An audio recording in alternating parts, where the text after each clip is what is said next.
Good evening and welcome to WANA Live, the reading series of the Writers Association of Northern Appalachia. I'm your host, Damian Dressick. This is your other host. Christina Fasonic. How are you this evening, Damien? I am good. I'm good. It is the end of May. Um, Contrary to all nursery rhymes and adages, it seems April showers brought May showers. Um, so I'm hoping with the change of month that we'll see less showers. Hopefully, yeah, we'll see. Maybe more sunshine. Um, I did want to let everybody know before the show starts that the registration portal is open for the Writers Association's conference, which will be September 19th through the 20th in Wheeling, West Virginia. And And where online can people find that, Christina? if you go to our website, it's super easy. Writers Association of Northern Appalachia.org. .org. All right. So all you have to do is go right there and you can register. And one of the things I thank you for remembering to say that, because one of the things I am very excited about are early bird prices. Oh, yes. Yes, they are. They're actually pretty good. And we tried our very best to make this an affordable conference for our community. So Yeah, the prices will go. Right now, it's like if you're somebody who's like, I know I want to go because it's going to be cool. We've got Jan Beatty, we've got Devilish Mary's members, and we've got the Women of Appalachia and 20 plus presentations. I mean, it's a really great deal. Open mic. It's going to be super cool. This is, I mean, I know how, when I plan my conference stuff, if I can get that early bird price, I'm always excited because I hate coughing up the extra $20 later. well, and it never hurts to lock it in, right? And then that way you're registered and ready to go. So who do we have this All evening right. on the show? Speaking of ready to go, we have a West Virginia writer, West Virginia based writer, this evening, raised in Maryland and Massachusetts. Sheila McEntee has lived in Charleston, West Virginia for 35 years. I think she qualifies. She's a birder. She's a boomer. She is a mother, a grandmother, a drummer, and a dog devotee. She also wrote for wonderful West Virginia magazine for many years, and for about 8 years, she was its editor. Her first book of personal essays was released from Blackwater Press this very month, so she is here I bet she's going to read from it. Yes, I believe so. So why don't we bring her on? I think it's a great idea. Hi, Sheila. Hey, Christina. Hey, Damien. Hey, Good everybody. evening. It's so Good good to evening. see you. too. Is Damien right? You're going to be reading a piece from your new book, right? Yes, I am. You want to tell us a little about that before we leave the screen and let you do your reading? I will. My book is features 12 personal essays about my love of nature. And this one that I'm going to read is, I wrote it in the early days of the pandemic, when a lot of us were kind of shuttered in, and I had some extra time. I did quite a bit of writing during that time. So this is one of the ones that I came up with then. Perfect. All right. We will be back when you're finished. Thank you. My new book, Soul Friend and Other Love Notes to the Natural World. I'm going to read a brief essay. It's called A Quiet Committee. I stand at the kitchen sink, washing my hands yet again, when out of the corner of my eye, I see a dark shape soaring outside the window. It quickly disappears from sight, but then returns, a hulking mass, flying toward the trees. I watch intently now as it rears up, unfolds expansive wings, and lands in near bare branches. The bird is now unmistakable. Turkey vulture, I say out loud, as I dry my hands with a damp towel. I've used the towel several times today already. I glance down at my hands and rub them, feeling their sandpaper roughness, noting the raw, bright pink peaks of my knuckles. When I glance up again, I see two more enormous birds join the first one. One sidles up on the same branch, while the other settles on a limb nearby. How about that, I say to myself, a meetup of vultures. I know these birds like to gather in groups. So do I, but right now I am not allowed to. Indeed, due to the COVID-19 pandemic, I'm alone a lot more. I also have more time on my dry, chapped hands. I cannot see my friends, but a visit with vultures is still permitted. I go to find my binoculars. Peering through the lenses, I see tree branches just beginning to sprout. The tender lime green leaflets are so small, I can see the birds easily between them. I find the trio and zero in for an up-close view. Hunched and homely, with heads hung low, they grasp the branches with long pink toes. Their feet are the color of my knuckles, and they match the birds' pulpy faces, which I imagine look not unlike the entrails they pull from a roadkill opossum or raccoon. I wonder why they have chosen to gather in my tree. Is there something dead just over the hillside? A deer? Pray not the gray cat that skulks through my yard each day. Neighbors tell of coyotes howling in the night, though I have never heard one. Anyway, a coyote would surely make off with its prey, not leave it. A quick online search informs me that a group of perching vultures is called a committee, or if they are feeding, a wake. I eye them again. With their heavy heads in a close, dark huddle, they look like mourners. Yet I learn that rather than congregating near something dead, the birds may be migrating and just stopping here to rest. While I am enthralled with the vultures, two blue jays are not. They mob the larger birds, diving toward them relentlessly, hopping up and down in the surrounding branches, cawing loudly in alarm. It's okay, they're not hawks, I reassure them. They won't steal your babies. Still the jays carry on, while the vultures roundly ignore them. I watch as the big birds settle in. One lumbers along a smooth branch, sidestepping awkwardly, as if feeling for the most comfortable spot. Another flexes its unwieldy wings in a wide, cumbersome stretch, then tucks them neatly next to its body. The third lifts a wing and dips its head beneath it, perhaps preening away a bothersome mite.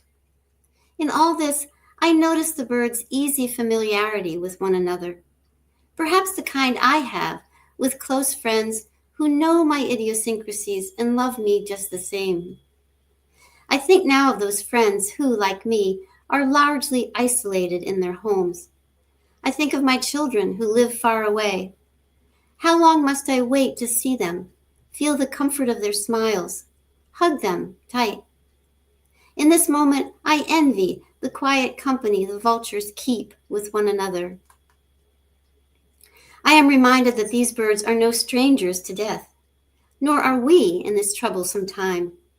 Indeed, one unshielded breath could lead to our last, and if we succumb, there can be no wake or other service where loved ones gather to mourn us. I am grateful to be safe inside, waiting it out, if alone. I watch the birds for a long while, and then return to my solitary tasks. Under a cloudy sky, backyard life goes on. Squirrels skitter up trees and take no notice of the dark heaps in the branches. A Carolina wren sings loudly.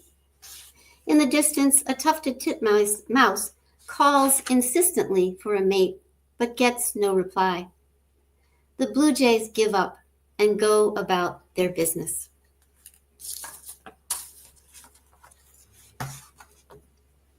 Oh, that was wonderful. Well, thank you. I think, one thing that the pandemic did bring about for so many people was a reacquaintance with nature. Like Mhm. people who maybe had been so busy with their lives and going from their car to their house to their house to their car to the store to the whatever, literally weren't stopping to smell the roses. And I think a lot of people like you maybe reinvested in nature, and not just in being in it, but really thinking about it and who these inhabitants in our woods are. What are these birds? Who are they? And these trees that long ago we all would have known most of the names of, and that I think became estranged from there for a while. This was a beautiful reminder of that reconnection. Yes, thank you. I think you're right in that during the pandemic, I think bird watching just soared. No pun intended. But Right. more and more people just took to it because we could still be outside and we were encouraged to be outside. And, now they know that being outside is, in touch with nature is good for us, because we're part of it anyway. And it's just something we all need. And I do think you're right that when we weren't allowed to do so many things, we could still do that. And yeah, remember the trails, at least here at Ogleby and other places were so crowded that you had to actually wait until things thinned out to go out and go for hiking, because there was all the other places where we used to go, we couldn't go anymore. And so I hope that some of that stuck with people. And it wasn't just, it was there when I needed it, forget all about it. But I hope it really did stick with people. I hope so too. One of the things I think comes through with my essays in the book is nature as not only a source of recreation and adventure, but comfort. And it always has been for me. And so I hope that comes through, and that being present to it is helpful. Yeah, I certainly think it comes through. I mean, I actually have very similar notes to what Christina was saying, that myself and others around me, during the pandemic, when we were outside, I think if you have a certain bent of mind, you kind of make that move from it's it's a wall of trees. I don't know, it's trees, to what is that? Well, how did it get here? How is it connected to the larger ecosystem? I mean, I personally got very interested in entomology, and started doing a lot of reading about how, like, not just things like invasive species, but how does the natural world exist in this part of the country, and how is it changing due to climate change? I love the way you also in the work draw parallels between the natural world that you're witnessing and the human world that you're experiencing. I thought that was a really nice rhetorical move. When you talk about the idea of, not being able to come together in the same way that you see animals coming together. Yes. There's another essay in the book, also written during the pandemic, and talk about how we were, as a species, shut down. We had to close up. We didn't travel. We were afraid of everything. And meanwhile, everybody else was still outside the window. Migratory birds were still migrating and, landing in our yards from South America. And they, it was really kind of a stark reality that, wow, we're a mess right now, but they're still doing what they do. And I also like the sort of educational tidbits there. The committee or wake. Yes. It's kind of fun. Yes. That this essay was originally titled Wake. And then I realized that Wake was a bunch of vultures who were eating, and these vultures were not. So they were actually a committee. And a wake is also about tidal waves, right? Isn't that a word that's used in water? The word wake, like it's a wake. Boat. when a boat goes past it leaves a wake. That's what it is. That's what it is. Yeah. So I mean, there's so many ways of thinking about that word and being awake, and sort of how during the pandemic, I think even if you were awake, it felt like we were in a dream. Like it seemed very surreal, that time period. So this was wonderful. I really love this. I'm sorry. Sheila, do you have your book that you could hold up? I do. Here it is. Oh, very cool. Lovely. That's lovely. It does have, I'm thrilled with the illustrations that are in it. Each essay is illustrated. Oh, wow. The illustrator is Sophie Crumholes. She is in Scotland. And so, it's beautiful. And there's an essay titled Soul Friend, and the title essay is about a hairy woodpecker, and that's who is on the cover. Oh, that's wonderful. Yeah. And there's a Jack in the Pulpit on the back cover, because it's not all about birds, but wildflowers too, and other aspects, insects and turtles and all that in there. So well, that's awesome. I do want to say that we've got a number of people watching right now. And so we've got hello from Charlotte. Oh, we've got hello from Milton, Massachusetts. We've got hello from how am I supposed to say this? Is that Haladon? Haladon, I think. New Jersey. This is wonderful. So we've got Charlotte and Massachusetts and New Jersey. That's fantastic. Welcome if you're a new viewer. And thank you. The birders are checking in. Yes. And thank you so much for this, Sheila. This was really wonderful. And I feel like I'm seeing more and more ads and requests for manuscripts for nature work right now. I've noticed there's just seems to be a bounty or something of people really looking for work that focuses on nature and people's relationships to nature. And and I'm happy to see that, because I do think that it's so easy to take it all for granted. Yes, I agree. I'm glad to hear that too. And I can't leave the Charleston people out. Okay, we've got 2 hellos from Charleston. Hello, Charleston people. Thanks for tuning in, and really, Sheila, this was wonderful. I hope that your reading, your launch is coming up, right?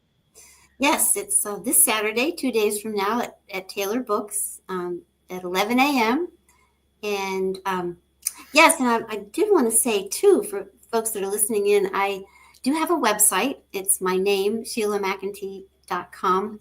And I've started a blog. I've never written a blog before. And so I didn't know whether I would like it or not, but I do like it. And I've kind of given myself these self-imposed deadlines twice a month. And they're short, because I know that people have a lot to read these days. But they're 3-minute reads, and you can go to my website and sign up for the blog, and lots about nature. I'm not sure where it will go, but several nature posts. Who knows? Might be about dogs or kids or whatever, but I don't know. Sounds great. For folks in the Charleston area, when could they come and see you read? What time is it on Saturday? Oh, it's 11 a.m. on Saturday. Oh, good. Yeah. See, I would have been late, because I would have assumed it was like 6 o'clock. So.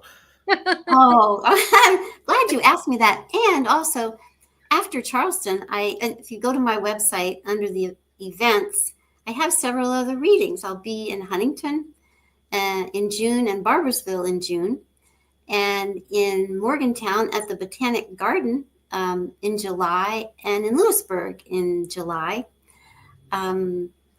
Excited about the Botanic Garden, especially because they're pairing my reading with a hike beforehand. So, oh, how awesome! I love that.